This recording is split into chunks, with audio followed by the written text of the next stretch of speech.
Lucky ने उधर जब पेड़ लगाना शुरू कर दिया था, तब इधर हेमराज और प्रभुवन परेशानी में आ चुके थे। प्रभुवन ने हेमराज से कहा कि अब चंद्रिका को समझाने का काम भी सिर्फ वही कर सकता था।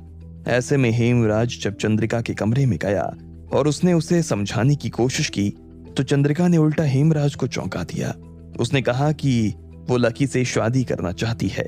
ये बात सुनते ही पहले तो हेमराज हैरान हो गया, लेकिन बाद में उसे समझ में आया कि चंद्रिका क्या चाल चल रही थी, तो वो उसकी जिद पूरी करने के लिए राजी हो गया। इधर लकी भी अपने घर जाने के लिए रवाना हुआ, तो वो बूढ़ा फिर से उसके रास्ते में आकर खड़ा हो गया था। लकी के जाते ही हेमराज उसके क्लिनिक पर पहुंच चुका था। तो लकी जी कहाँ मिल सकते हैं? हेमराज ने जैसे पूछा। वो तो अपने घर चले गए हैं, लेकिन आपने बताया नहीं कि आपको उससे क्या काम था। अगर आपको इलाज करवाना हो तो हमारे पास में और भी डॉक्टर्स हैं, जय ने कहा। वो कहीं ना कहीं हेमराज के मजे लेने की कोशिश कर रहा था।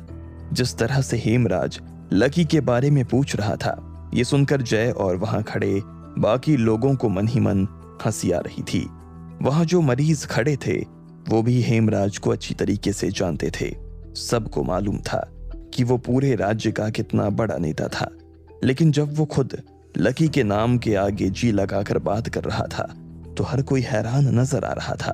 उन मरीजों की नजर में लकी का कद और ऊपर उठ गया था। मैं यहाँ क्या इलाज करवाऊंगा?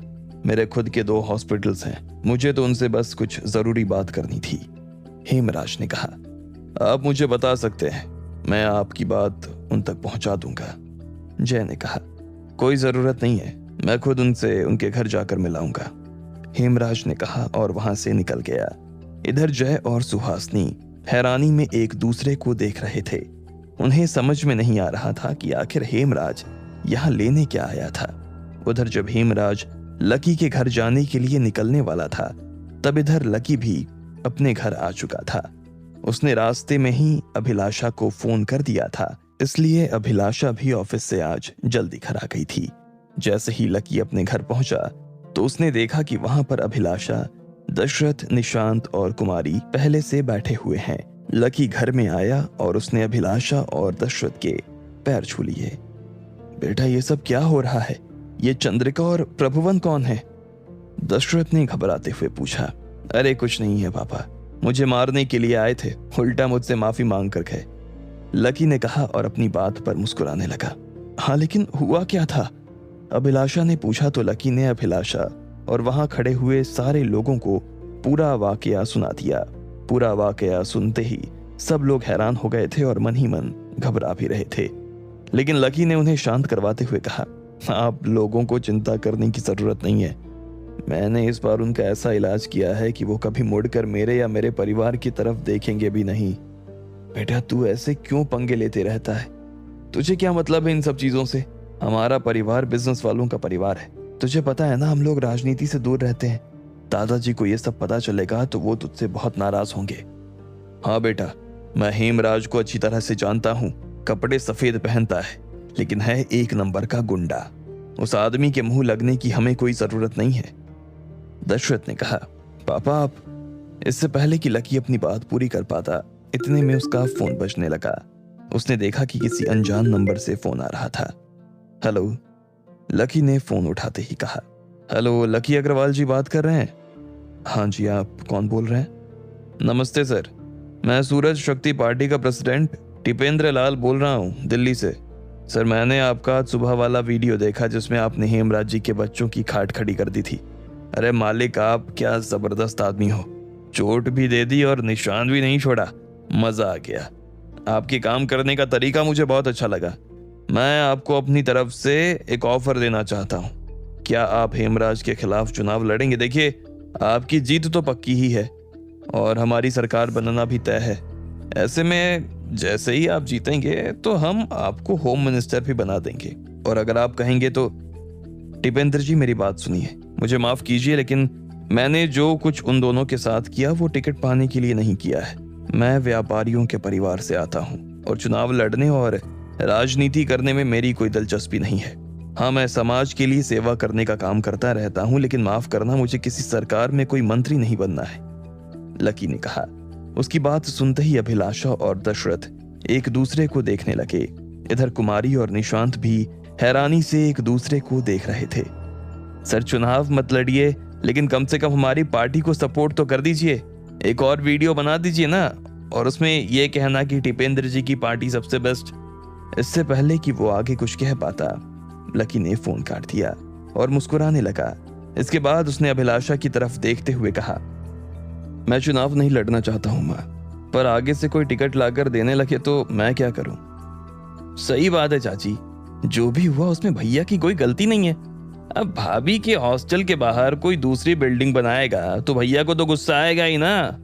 हाँ चाची, वैसे भी आपको लकी की चिंता करने की जरूरत नहीं है। ये ऐसे ही 100 हेमराजों को अपनी जेब में लेकर घूमने वालों में से है। कुमारी और निशांत ने बारी बारी से कहा। उन दोनों की बात सुनकर कहीं अभिलाषा और दशरथ के कलेजे को ठंडक पहुंची। वो किसी भी हाल में लकी को राजनीति के करीब नहीं जाने देना चाहते थे। देख लकी, जो हो गया सो हो गया, लेकिन हेमराज का बड़े बड़े मंत्रियों के साथ में उठना बैठना है। ऐसे में हमें ऐसी कोई हरकत नहीं करनी है जिसकी वजह से उसे ऐसा लगे कि हम उसे उकसा रहे हैं। भले ही हमारी पहुंच बहुत ऊपर तक है, लेकिन नेता लोग किसी के सगे नहीं होते हैं, इसलिए चुपचाप अपना काम करते रहो और आगे बढ़ते रहो, दशरथ ने कहा। लकी ने उसकी बात पर मुस्कुराते हुए हाँ में सिर हिला दिया। चल तू नहा ले, मैं खाना लगवा देती हूँ। ये दोनों भी कब से तेरे ही इंतजार में बैठे हुए हैं, अभिलाषा ने कहा। लकी जैसे ही अपना बैग उठाकर अपने कमरे में नहाने के लिए जाने वाला था कि इतने में उनकी टेबल पर रखा हुआ लैंडलाइन फोन बजने लगा। लकी ने फोन को देखा और फिर अभिलाषा को देखने लगा। इतने में निशांत ने फोन उठा लिया। हेलो सर, मैं मेन गेट से विष्णु बात कर रहा हूँ। हाँ बोलो विष्णु। सर, ये लकी सर से कुछ लोग मिलने के लिए आए हैं, कह रहे हैं कि इन्हें हमारे हेलीपैड पर लैंडिंग चाहिए। क्या? हाँ सर, मैंने कहा कि हमारे हेलीपैड पर सिर्फ हमारे ही हेलीकॉप्टर की लैंडिंग होती है, लेकिन वो लोग भी लैंडिंग मांग रहे हैं सर। बोल रहे हैं कि उन्हें लकी सर से बहुत जरूरी काम है। नाम क्या बताया उन्होंने अपना? सर, हेमराज शंकर। उधर से उस गार्ड ने कहा तो निशांत के चेहरे का रंग उड़ गया। वो लकी की तरफ देखने लगा। लकी भी उसकी शक्ल देखते ही समझ गया था कि कुछ न कुछ तो गड़बड़ जरूर थी। क्या हुआ? लकी ने पूछा। भैया, हेमराज शंकर हमारे घर आया हुआ है, हेलीकॉप्टर से आपसे मिलना चाहता है, हमारे हेलीपैड पर लैंडिंग मांग रहा है, निशांत ने कहा। यह सुनते ही सभी लोग हैरान हो गए। क्या? वो यहाँ क्यों आया है, और वो भी हेलीकॉप्टर से? मना कर दो उसे, लैंडिंग के लिए मना कर दो, या बोल दो कि लकी अभी यहाँ आया ही नहीं, वो तो अमेरिका चला गया, अभिलाषा और बाकी लोगों ने घबराते हुए कहा। ऐसे में लकी ने उन्हें शांत करवाया और बोला, 1 मिनट, इतना घबराने की कोई जरूरत नहीं है। विष्णु को बोल दे कि उसे लैंडिंग दे दे और हेलीपैड के पास हमारे कुछ गार्ड्स को खड़ा कर दे जो उसकी चेकिंग करें। लकी पागल हो गया है क्या? वो यहाँ तुझसे गले मिलने नहीं आ रहा होगा, तुमसे बदला लेने ही आ रहा होगा, कुमारी ने कहा। 1 मिनट कुमारी, उसे आने तो दो। इतना बड़ा आदमी हमारे घर चलकर आया है, अगर हम उसे बाहर से ही भगा देंगे तो अच्छा लगेगा? चाहे दुश्मन ही क्यों ना हो, लेकिन हमारे घर के संस्कार हैं कि अगर वो घर में आएगा तो हम उसे बिना पानी पिलाए तो नहीं भेजेंगे, लकी ने कहा और खिड़की की तरफ देखने लगा। वहां से हेलीपैड धुंधला सा नजर आता था। बाकी सब लोगों को लकी के इस फैसले से घबराहट हो रही थी, लेकिन लकी के मन में कोई घबराहट नहीं थी।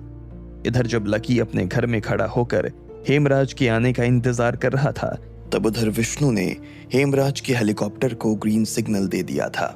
वो लोग जब हेलीपैड पर पहुंचे और उन्होंने अपना हेलीकॉप्टर उतारा तो देखा कि वहां पर कम से कम 20 गार्ड्स खड़े हुए थे। हेमराज अपने साथ प्रभुवन, उसकी मां और 3 आदमियों को लेकर आया था। गार्ड्स ने आते ही उन लोगों की तलाशी लेनी शुरू कर दी। सबसे पहले उन लोगों ने हेमराज के साथ आए हुए आदमियों की बंदूकें उनके हेलीकॉप्टर में रखवा दी, लेकिन वो प्रभुवन की छोटी सी बंदूक को नहीं ढूंढ पाए जो उसने अपने मोटे से मोजे के अंदर छिपा रखी थी। आप लोग जा सकते हैं, ये गाड़ियां आपको लकी सर के बंगले पर छोड़ देगी, उनमें से एक गार्ड ने कहा और 2 गाड़ियों की तरफ इशारा कर दिया। हेमराज और प्रभुवन ने जब लकी के उस आलीशान एम्पायर को देखा तो देखते ही रह गए। उनके पास इतनी जमीन थी कि उस जमीन में आराम से हेमराज के 100 बंगले खड़े हो सकते थे। वो लोग गाड़ी में बैठकर अग्रवाल परिवार के लंबे चौड़े घर को देखते जा रहे थे। अगर लकी ने हाँ कर दी तो हमारी चंद्रिका के तो भाग ही खुल जाएंगे, हेमराज की बीवी ने कहा। हाँ कर दी क्या होता है, उसे हाँ करनी पड़ेगी। मेरी बहन जैसी लड़की उसे ढूंढने पर भी नहीं मिलेगी, प्रभुवन ने कहा। वो भी देख पा रहा था कि एक बार अगर चंद्रिका की शादी लकी से हो गई तो उसे मुख्यमंत्री बनने से कोई नहीं रोक सकता था। हेमराज भी कहीं ना कहीं यही ख्वाब देख रहा था। उधर जब वो लोग ये सब सपने देख रहे थे, तब इधर दशरथ और निशांत स्टोर रूम में से बंदूकें लेकर आ गए थे और उन्हें सोफे के नीचे छिपा दिया था। अरे इसकी क्या जरूरत है, लकी ने कहा। जरूरत पड़ सकती है, हमें पता थोड़ी है कि वो यहाँ क्या लेने आ रहे हैं, दशरथ ने कहा। अब इससे पहले कि लकी उनसे आगे कुछ कह पाता, इतने में हेमराज और उसके आदमियों की गाड़ी लकी के घर के आगे आकर रुक गई थी।